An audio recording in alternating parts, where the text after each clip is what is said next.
તો મહાપુરુષો કહે છે, સંતો આપણા તત્વજ્ઞાની ઋષિ મુનિઓ એવું વાત કરે છે કે જો આ જન્મ જતો રહ્યો ને તો ફરી આર્યો હાથમાં આવે એવો નથી. અને આ જન્મે પરમાત્માની ઓળખાણ થઈ જાય એવી છે. પરમાત્મા કોણ છે, પરમાત્મા કેવો છે, પરમાત્મા કેવો રહે છે, પરમાત્મા તારા જેવો છે, તારાથી જુદો છે. આ બધો ભેદ ગુરુ મહારાજના ચરણે જઈને ધ્યાનથી વાત હોભળે અને વાતને સ્વીકારે તો મેળ આવે. મેળ લાવવા માટે આપણો મનુષ્યનો અવતાર આવ્યો. ગુરુ ચરણે કેમ જવું પડે? મેળ લાવવા માટે. દૂધની અંદર ઘી ખરું, કોઈ એમ ન કહી શકે કે દૂધમાં ઘી નથી, પણ એની અંદરથી ઘી કાઢવું હોય ને તો છાશના છોટાનો મેળ લાવીને દહીંને જમાવવું પડે. દહીંનો મેળ થઈ જાય પછી છાશના છોટાનો દૂધનો મેળ થાય ને એટલે દહીંનો ઢેફો જમી જાય. એમ આપણું ભજનની અંદર મન જમી જવું જોઈએ. કેમ કે આપણે બધા ભજનમાં બેઠા પણ ભજન આપણા ના બેહે તે સુધી મેળ ન આવે. હું તો બચુભાઈને ઘણી વખત કહું, અમારા અજીતભાઈને ઘણી વખત કહું કે અમારી બાજુ આવો ને એટલે અમારો સિદ્ધાંત છે. સદારામ બાપા એવું કહેતા કે હજારે આલમમાંથી પહેલું તો વ્યસન કાઢો અને શિક્ષણ પ્રાપ્ત કરો. હાલના સમય પ્રમાણમાં શિક્ષણ પ્રાપ્ત કરો અને વ્યસનથી મુક્ત બનો તો તમારો મેળ આવશે ને નહીં આવે. અને હું ગમે જગ્યાએ, આ તો આપણે 15-20 જણા છીએ પણ હજારોની મહેફિલ હોય ને તો મારી એક કુટેવ છે. બધે ટેવ હોય પણ મારું કુટેવ હોય કે ભજનની અંદર કોઈ દિવસ ધર્મની જગ્યા હોય, ભોળાનાથની હોય કે કોઈ માતાજીની હોય તો આ એક દેહરૂપી દેવળ છે ને એ મંદિર છે. એમ આ પણ ભોળાનાથનું મંદિર છે કે કોઈ માતાજીનું મંદિર હોય તો વ્યસન માત્ર દરવાજાથી અંદર નો આવવું જોઈએ. પછી ચાહે બીડી હોય, તમાકુ હોય, ગમે એ હોય. કારણ કે ભજન શું છે? હમણાં સુંદર સાખીમાં એક ભાઈ બોલ્યા હતા કે ભક્તિ કે હું ભાવની ભૂખી જુગો જુગથી હું વાટ દોતી, જોતો જોતો મને મળી ગયો મહાસાગરના મોતી. એટલે ગુરુ મહારાજનું વચન મહાસાગર ભરેલો છે, એની અંદર અપરંપાર છે જ્ઞાન. સુંદર દાદાએ વાણીમાં પણ વાત કરી, કબીર કહે ગંગા કિનારે ઘર બનાવો, નાવો નિર્મળ નીર. સાખીમાં અંતરામાં બહુ વિચારવા જેવી વાત છે. સાહેબે કીધી કે ગંગા કિનારે ઘર બનાવો, નાવો નિર્મળ નીર, દીધા વિનાના કઈ નહીં પામો, કહે ગયા દાસ કબીર. ગંગા કિનારે ઘર બનાવો, પાણી આવે, બોલો ઘર રહે ખરું? હે, ગંગાનો કિનારો હોય, કોઈ નદીનો કિનારો હોય અને એના કોઠે તમે ઘર બનાવવાનું, વધારે પૂર આવે તો ઘર રહે ખરું? પણ કઈ ગંગા કીધી? એનો વિચાર જો આપણે કરીએ તો આપણો કઈ ઉદ્ધાર થાય.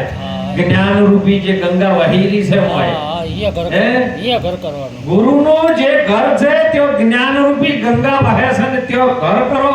અને નિર્મળ નીર, મળ વગરનું નિર્મળ, જેની અંદર મળ ન ચોટેલો હોય ને એવું નિર્મળ નીર નાવો. એમાં સ્નાન કરવાની વાત કરી, એમાં નાહવાની વાત કરી. પછી દીઠા વિનાના કેમ કરી પામશો, કહે ગયા દાસ કબીર તમે ધીરે ગાડી આપો. આ કાયારૂપી એક ગાડી છે, રામ ચલાવી ગયો છે ગાડી. કારણ કે પિંડ બ્રહ્માંડમાં જોઈ લો તો પાછી રામ સમોવડ બીજો કોઈ નથી. આ ગાડી આકી ગયો છે. ગાડી ફસી ગઈ છે રેતમાં. આ માટીનું બન્યું છે અને આમાં ગાડી ફસાઈ ગઈ છે. શેમાં? આ રેતમાં, સંસારની મોહમાયાની રેતમાં ફસાઈ ગઈ છે આ ગાડી. સદગુરુ જો પૂરા મળી જાય ને તો પહોંચાડી દે. તમારે જો જવું છે ને તો પહોંચાડે, પણ સરનામું તમને જડવું જોઈએ. અમારે છે પાટણથી હોય 70 કિલોમીટર આવવું હતું ને સરનામું હતું કે બચુ ભણ્યા ઓગણે દવાનું રણોદ ગામ છે, એવું સરનામું જડ્યું હતું તો અહીંયા આવી ગયા. પણ તમે સરનામા વગર દોડ કરશો તો મેળ નહીં આવે, ફોફો મારવા પડે. અને એટલે મહાપુરુષો આપણા જગાડી રહ્યા છે.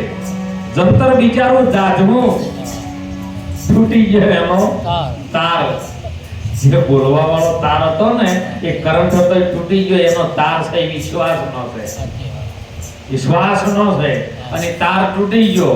જંતર બિચારું શું કરે?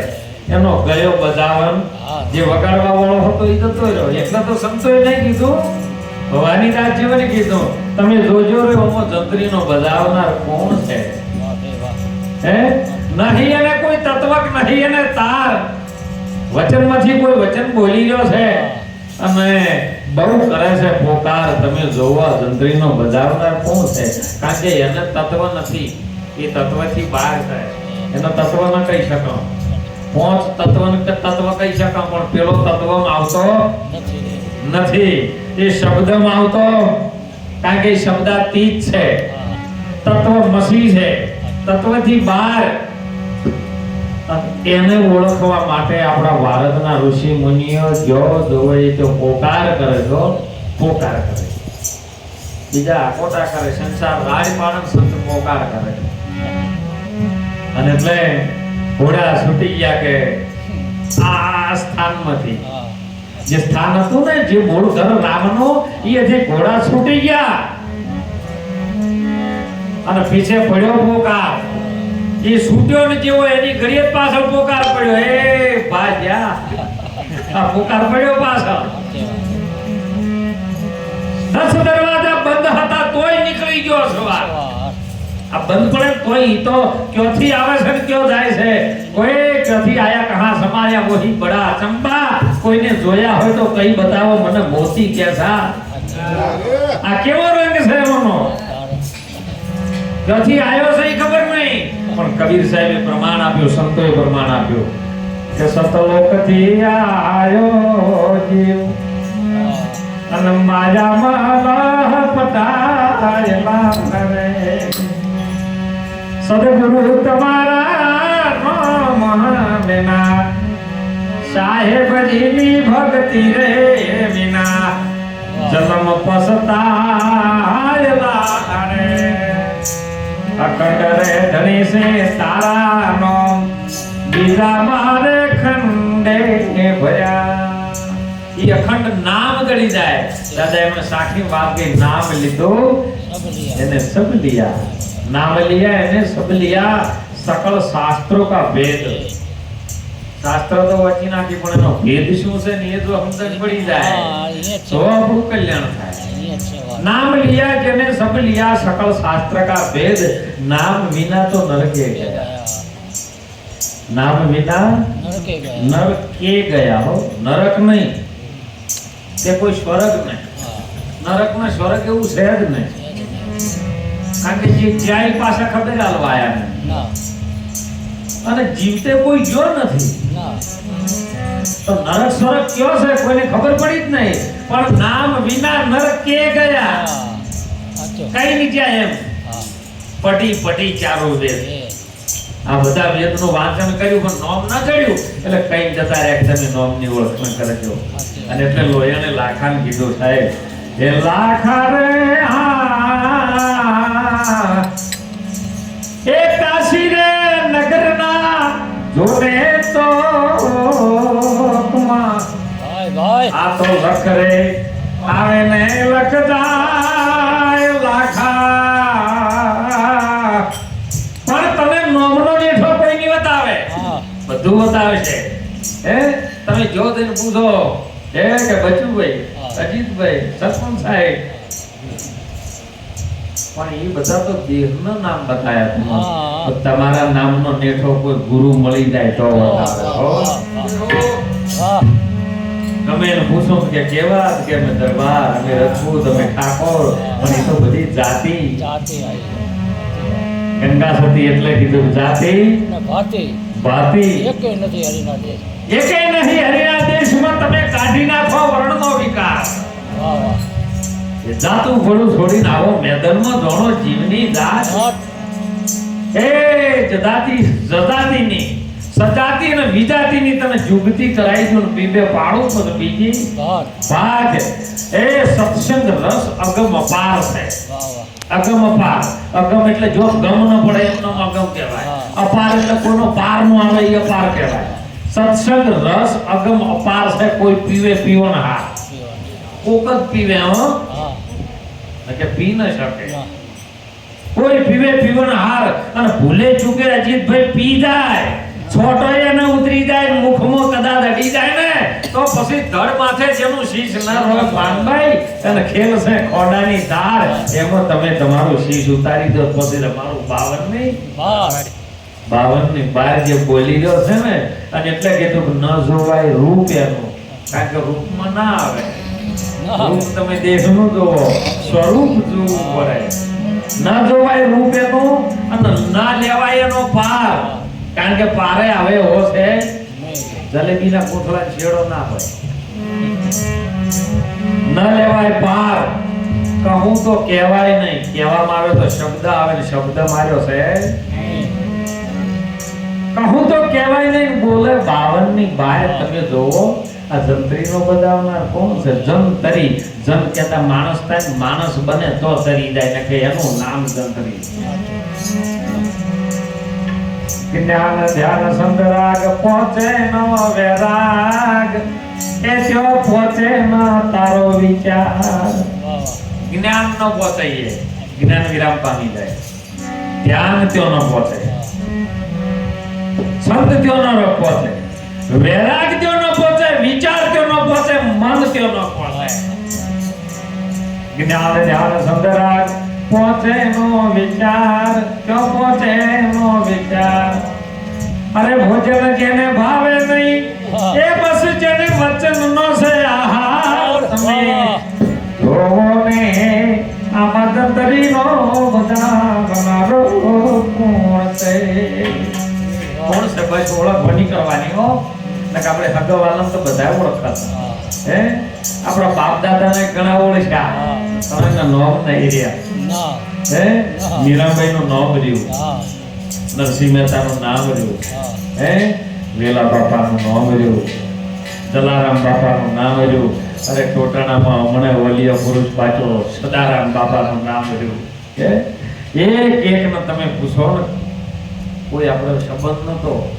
પણ જે ખાતાનો હતો ને એ ખાતાના ભજવા માટે બેઠા ને સવારામ બાપા જેવાનું નામ મળી ગયું હે અને એ નામ કેવી રીતનો રહ્યું છે કે ગુરુ ચરણે જઈને વાતને સ્વીકારી છે હરિચંદ્રનું આપણી યુગની એ પેઢીમાં ક્ષત્રિય સમાજનો દીકરો સાહેબ રાજવાડાના રાજગાદી પર બેઠો હોય અને વિશ્વામિત્ર આવે સવારે વહેલા અમે અરે ખરીનંદન સીતારામ કૃપા હરિચંદ્ર ઉભો થઈને પ્રણામ કર્યા ગુરુદેવ મારા રાજમાં આવ્યા છો કે હા બાપા ભલે વધારો આસન બિહારા દો આસન બેઠો બાપા એક વાત કરું ગુરુદેવ કે હા કર કે આજ રાતે મને બ્રહ્મ મુહૂર્તમાં 4 થી 6 ના ગાળામાં એક બ્રહ્મ એવું સપનું આવ્યું અને સપનામાં તમે હું બેઠા હતા અને એની અંદર મેં તમને બધું રાજપાટ આપી દીધું વિશ્વામિત્ર કે તું હતો આલવા વાળો કે હા તે મને આપ્યું કે હા